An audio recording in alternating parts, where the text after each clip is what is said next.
ಎಲ್ಲರಿಗೂ ನಮಸ್ಕಾರ. ಇವತ್ತು ಕಡಲೆಕಾಳು ಮಸಾಲ ರೆಸಿಪಿ ಮಾಡಿ ತೋರ್ಸಕತ್ತೀನಿ. ಈ ಕಡಲೆಕಾಳು ಮಸಾಲ ರೆಸಿಪಿ ತುಂಬ ಚೆನ್ನಾಗಿರ್ತೈತಿ.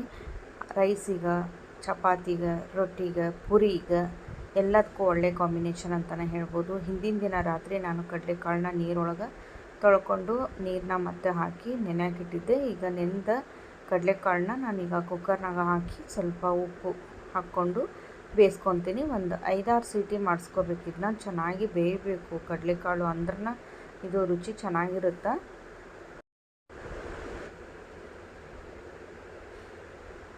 ಈಗ ನೋಡಿರಿ, ಒಂದು 5-6 ಸೀಟಿ ಮಾಡಿಸ್ಕೊತೀನಿ ನಾನು. 5-6 ಸೀಟಿ ಮಾಡಿಸ್ಕೊಂಡ್ರೆ ಕರೆಕ್ಟಾಗಿ ಚೆನ್ನಾಗಿ ಬೆಂದಿರ್ತಾವೆ ಕಡಲೆಕಾಳು. ಯಾರೆಲ್ಲ ಹೊಸದಾಗಿ ಫಸ್ಟ್ ಟೈಮ್ ನೋಡಕತ್ತೀರಿ, ಇನ್ನೂ ಚಾನಲ್ನ ಸಬ್ಸ್ಕ್ರೈಬ್ ಮಾಡಿಲ್ಲ ಅಂದ್ರೆ ಸಬ್ಸ್ಕ್ರೈಬ್ ಮಾಡಿಕೊಂಡು ಆಲ್ ಆನ್ ಆಪ್ಷನ್ನ ಕ್ಲಿಕ್ ಮಾಡಿರಿ. ಈಗ 5-6 ಸೀಟಿ ಆಗಿಂದ ಸ್ವಲ್ಪ ಆರಿಂದ ನಾನು ಈಗ ಓಪನ್ ಮಾಡಕತ್ತೀನಿ. ನೋಡಿರಿ, ಈ ಕಡಲೆಕಾಳು ತುಂಬ ಚೆನ್ನಾಗಿ ನೆಂದವು. ಕಡಲೆಕಾಳು ಈ ಥರ ನೆಂದಿರಬೇಕು, ಈ ಥರ ಬೆಂದಿರಬೇಕು, ಚಲೋತ್ನಾಗ ಬೆಂದವು. ಇಷ್ಟಾದ್ರೆ ಸಾಕು. ಈಗ ಬಾಳ್ಗೆ ಇಟ್ಕೊಂಡೀನಿ. ಬಾಳ್ಗೆಗೆ ಎಣ್ಣೆನ ಹಾಕ್ಕೊಳ್ಳೋಣ ಅಂತ.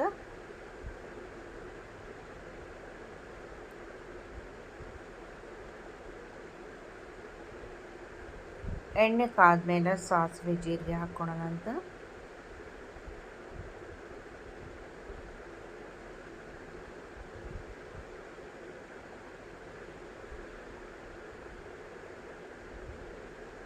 ಸ್ವಲ್ಪ ಜೀರಿಗೆ, ಸಾಸಿವೆ ಚಟ್ಪಟ್ ಅಂತ ಸಿಡ್ದಿಂದ ಸಣ್ಣ ಕಟ್ ಮಾಡಿದ ಈರುಳ್ಳಿ, ಟಮಾಟಣ್ಣನ ಹಾಕ್ಕೊಳಕತ್ತೀನಿ.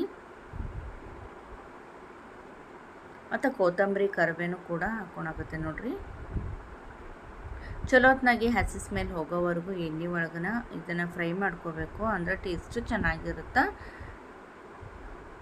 ಆಮೇಲೆ ಬೇಯಿಸುವಾಗ ಕಡಲೆಕಾಳಿಗೆ ನಾನು ಉಪ್ಪನ್ನ ಹಾಕ್ಕೊಂಡೇನಿ. ಹೀಗಾಗಿ ನೋಡಿಕೊಂಡು ಉಪ್ಪನ್ನ ಸೇರಿಸ್ಕೋಬೇಕಾಗುತ್ತೆ. ರುಚಿ ತಕ್ಕಷ್ಟು ಉಪ್ಪು ಮತ್ತು ಅರಿಶಿಣದ ಪೌಡ್ರನ್ನ ಸೇರಿಸ್ಕೊತೀನಿ. ಯಾರೆಲ್ಲ ಹೊಸದಾಗಿ ನೋಡಕತ್ತೀರಿ, ಇನ್ನೂ ಚಾನಲ್ನ ಸಬ್ಸ್ಕ್ರೈಬ್ ಮಾಡಿಲ್ಲ ಅಂದರೆ ಸಬ್ಸ್ಕ್ರೈಬ್ ಮಾಡಿಕೊಂಡು ಆಲ್ ಆನ್ ಆಪ್ಷನ್ನ ಕ್ಲಿಕ್ ಮಾಡಿರಿ.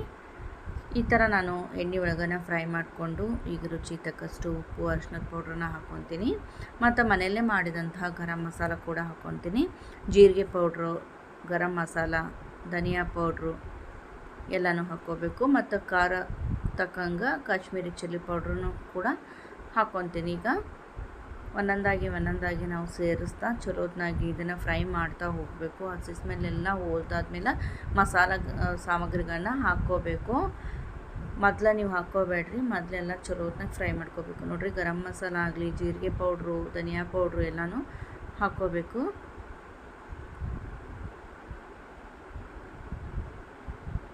ಇದಕ್ಕೆ ಸ್ಪೆಷಲಾಗಿ ಇಂಗ್ರೀಡಿಯೆಂಟು ಒಂದನ್ನು ಹಾಕ್ಕೋಬೇಕು, ಸೀಕ್ರೆಟ್ ಅಂತಲೇ ಹೇಳ್ಬೋದು.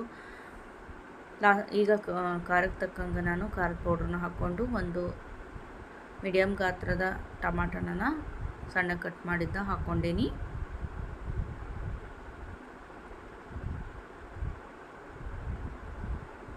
ಸೀಕ್ರೆಟ್ ಇಂಗ್ರೀಡಿಯೆಂಟ್ ಅಂತಂದ್ರೆ ಕಡಲೆ ಹಿಟ್ಟು, ಹಸಿ ಕಡಲೆ ಹಿಟ್ಟನ್ನ ಒಂದು 2 ಚಮಚ ನೀವು ಹಾಕ್ಕೊಂಡು ಚಲೋತ್ನಾಗಿ ನಾವು ಫ್ರೈ ಮಾಡ್ಕೋಬೇಕು.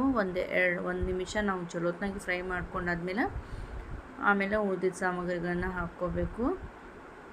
ಇದನ್ನು ಹಾಕೋದ್ರಿಂದ ಗ್ರೇವಿ ತುಂಬ ಚೆನ್ನಾಗಿ ತಿಕ್ನೆಸ್ ಕೊಡುತ್ತೆ ಅಂತಲೇ ಹೇಳ್ಬೋದು. ಮತ್ತು ರುಚಿ ಕೂಡ ಅಷ್ಟು ಚೆನ್ನಾಗಿರ್ತೈತಿ. ಅದ್ರ ಸಂಬಂಧ ಇದನ್ನು ಚಲೋತ್ನಾಗಿ ಫ್ರೈ ಮಾಡ್ಕೊಳ್ಳೋಣ ಅಂತ.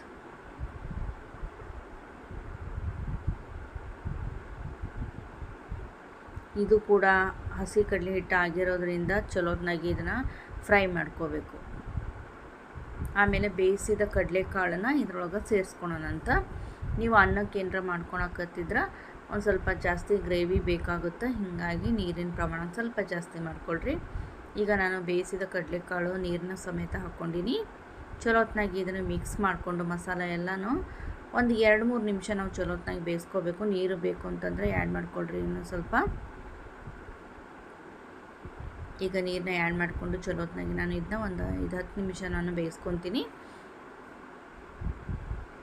ಇದಕ್ಕೆ ಗುರಳ್ ಪೌಡ್ರನ್ನ ಹಾಕ್ಕೊಳಕತ್ತೀನಿ. ಇದು ಬೇಡ ಅಂತಂದ್ರೆ ನೀವು ಸ್ಕಿಪ್ ಮಾಡ್ಬೋದು. ಚಲೋತ್ನಾಗಿ ಇದನ್ನ ಮಿಕ್ಸ್ ಮಾಡಿಕೊಂಡು ಬೇಯಿಸೋಣ ಅಂತ 10 ನಿಮಿಷ ನಾವು ಬೇಯಿಸ್ಕೊಂಡ್ರೆ ರೆಡಿ ಆಗುತ್ತೆ ನಮ್ಮದು ಕಡಲೆಕಾಳು ಗ್ರೇವಿ. ಇದನ್ನು ನಾವು ಪುರಿ ಜೊತೆ, ಅನ್ನ, ಚಪಾತಿ ಮತ್ತು ಕಟಕ್ ರೊಟ್ಟಿ ಇರುತ್ತಲ್ಲ, ಜೋಳದ ರೊಟ್ಟಿ, ಅದಕ್ಕೂ ಕೂಡ ಸಖತ್ತಾಗಿ ಟೇಸ್ಟ್ ಕೊಡುತ್ತೆ ಅಂತಲೇ ಹೇಳ್ಬೋದು. ಮೇಲ್ಗಡೆ ನೀವು ಹಸಿ ಈರುಳ್ಳಿನ ಹಾಕ್ಕೊಂಡು ಅನ್ನಕ್ಕಾದರೂ ಹಾಕ್ಕೋಬೋದು, ಚಪಾತಿ, ಪುರಿ ಎಲ್ಲದ್ರ ಜೊತೆ ಊಟ ಮಾಡ್ಬೋದು. ಮತ್ತು ಇದನ್ನು ನಾನೀಗ ಇದನ್ನು ಪೂರ್ತಿ ತರಿಯಾಗಿ, ನಾನು ಪೂರ್ತಿ ಪೌಡ್ರ್ ಮಾಡಿಲ್ಲ, ತರಿಯಾಗಿ ಧನಿಯಾ ಪೌಡ್ರನ್ನ ಹಾಕ್ಕೊಂಡೀನಿ. ತರಿ ಮಾಡಿದ ಧನಿಯಾ ಕಾಳನ್ನ ಒಂದು ಸ್ವಲ್ಪ ನಾನು ಕಲ್ಲಲ್ಲಿ ಕುಟ್ಕೊಂಡು ಹಾಕ್ಕೊಂಡೀನಿ. ಅಂದರೆ ಘಮ ಚೆನ್ನಾಗಿರುತ್ತೆ, ಟೇಸ್ಟು ಕೂಡ ಚೆನ್ನಾಗಿರ್ತೈತಿ. ಅದರ ಸಂಬಂಧ ಈಗ ನಾನು ಪ್ಲೇಟ್ ಮುಚ್ಚಿ ಒಂದು 10 ನಿಮಿಷ ಬೇಯಿಸ್ಕೊಂಡೀನಿ. ರೆಡಿ ಆಯಿತು ನಮ್ಮದು ಕಡಲೆಕಾಳು ಮಸಾಲ ಗ್ರೇವಿ. ನೋಡಿದ್ರಲ್ಲ, ಇದೇ ಥರ ಒಂದು ಸಾರಿ ಮಾಡಿಕೊಂಡು ಏನು ಅನಿಸ್ತು ಅನ್ನೋದು ಕಮೆಂಟ್ ಒಳಗೆ ತಿಳಿಸೋದನ್ನು ಮರಿಬೇಡ್ರಿ. ಆದಷ್ಟು ವೀಡಿಯೋಸ್ನ ಶೇರ್ ಮಾಡಿರಿ ಮತ್ತು ಸಬ್ಸ್ಕ್ರೈಬ್ ಮಾಡೋದನ್ನು ಕೂಡ ಮರಿಬೇಡ್ರಿ. ನೋಡಿದ್ರಲ್ಲ, ರುಚಿಕರವಾದ ಕಡಲೆಕಾಳು ಗ್ರೇವಿ ಎಷ್ಟು ಮಸ್ತ್ ಕಾಣಕತ್ತೈತಿ, ಅಷ್ಟು ರುಚಿಯಾಗುತ್ತೆ ಮತ್ತು ಆರೋಗ್ಯಕ್ಕೆ ಮಾತ್ರ ಸಖತ್ ಒಳ್ಳೆಯದು ಅಂತಲೇ ಹೇಳ್ಬೋದು.